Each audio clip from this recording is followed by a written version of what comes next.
زنی آهنگی چی است؟ راگ بیروی. ایره از هر جای اکثر دوستان بسیار از پایین کار کنم. خود من در دیگه خاندانهای خاصی جزی از مدهم گرفتم. مگه می به نظر از من از ریکاب اگه خونده شد بسیار ساده تر خواستم میگم موزیش بیلیم بده دوستان که از ریکاب کار اگه شود بهتره. شما سیکن ریکاب به این معنا که اینجا ریکاب میشه. خب اینی مدهم است ریکابه. اینی آردو ترقید میشه. شما سیکن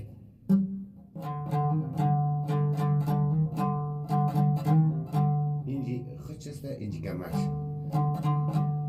قسم را گر خوری قسم را گر خوری کارت کند یار.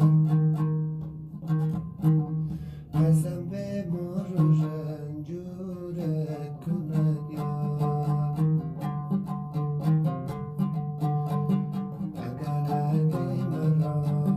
اگر مرا بیش کستی یار جان ایلای زنده در کارت کند یار. بازینی نرمشی البته سخت‌تر اگه کم میشه موسیقی دیگهش خلاصه.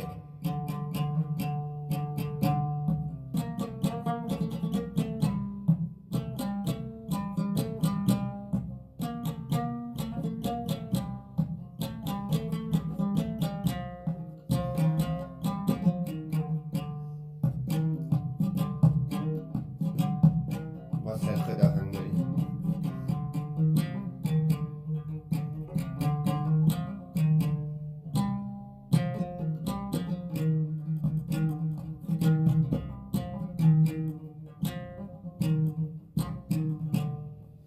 بسیار آرام کار کنیم که شما بتونید دوستای عزیز.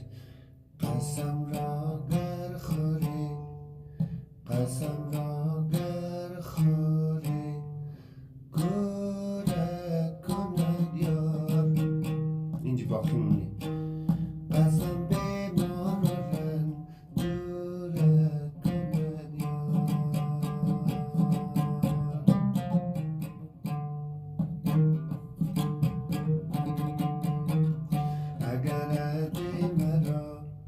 اگرت مرا بیش کستی یار جان